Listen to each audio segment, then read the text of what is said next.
What's up, guys? John here with Malevolent. Today we got other John, yet again, back with his locals winning deck. But What'd you this play time, today? I played meta, kinda. I played Lunalights. Lunalights. Was there anything special about your build? I got tired of everyone saying that hand traps were the way, so I wanted to prove that it's absolutely not the way, and you just need to play more gas and burn through everything and win.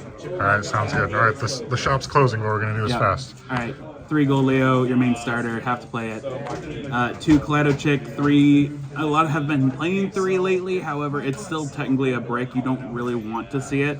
It doesn't get you very much, so I think 2's fine.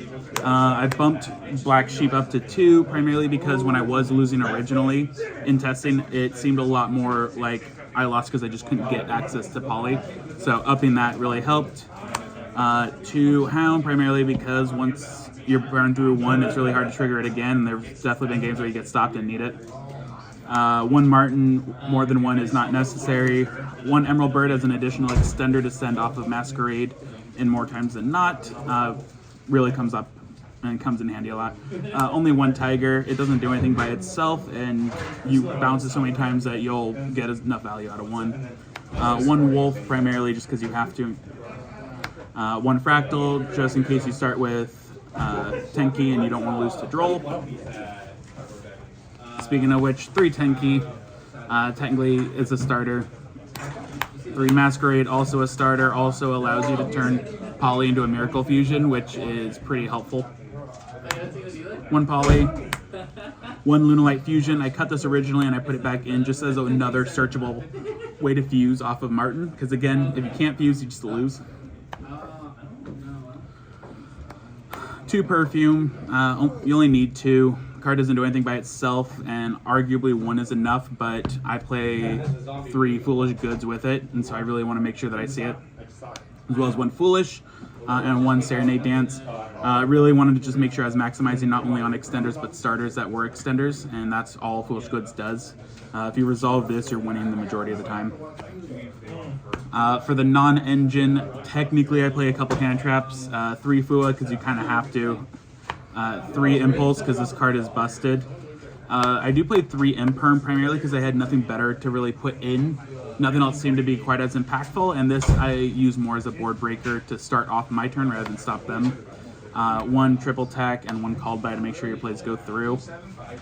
The deck is really just there to burn through all of your opponent's disruptions if you go second and then win, which is exactly what happened today. I lost every single die roll, and I dropped 2 games, one because I had to scoop due to time, and the other I just opened terrible. So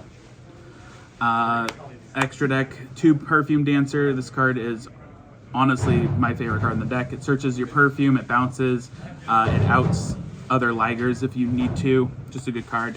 2 Ligers, your boss monster. Usually if you end on this, you're going to end up winning, and so again, even if you can't kill them going second, you burn through all their stuff, you break their board and end on this, and they can't really come back. That's how both Malice players I played ended. 2 Leo Dancers to make the Ligers.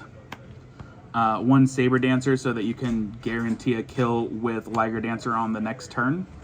You just have to make sure that you send it during their turn so that it's live on your turn. I was playing 1 Panther Dancer. This is something that was just a flex spot. I like being able to go for Leo Dancer if there's a mirror. That way I can just crash into their Liger and then probably kill them anyway. For XZs, I play the basic 2, Baguska and Tiger King. You kind of have to.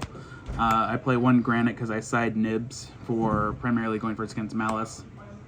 I play 1 Castell because I'm doing the Degenerate Featherstorm. For Lynx, I play Cross Sheep and Little Knight, pretty standard, but I'm also still playing the 1 Almirage just on the off chance that I really need to get a Lunalight Engrave. Comes up every once in a while. There was nothing else that I felt like I used quite as much. Alright, on the side? For side, this is where a lot of the hand traps are. Droll for the Mitsurugi stuff. Pretty standard going second into most things with the Phantasma. You want to draw more cards so that you can make sure that your hand is there to break whatever happens. Lancia for either mirror matches or Malice. Nib for going first against Malice and a few siding patterns, Orcus maybe. And then the actual going first package 3 Thrust and 1 Featherstorm, so if you get stopped, you just turn skip them and then win the next turn. All right, sweet. Any closing thoughts? Aside from taking out possibly the Panther Dancer, I think this deck worked just as I wanted it to. I really don't think you need more hand traps. The more ways you have to play, the better. Sweet. Thanks a lot.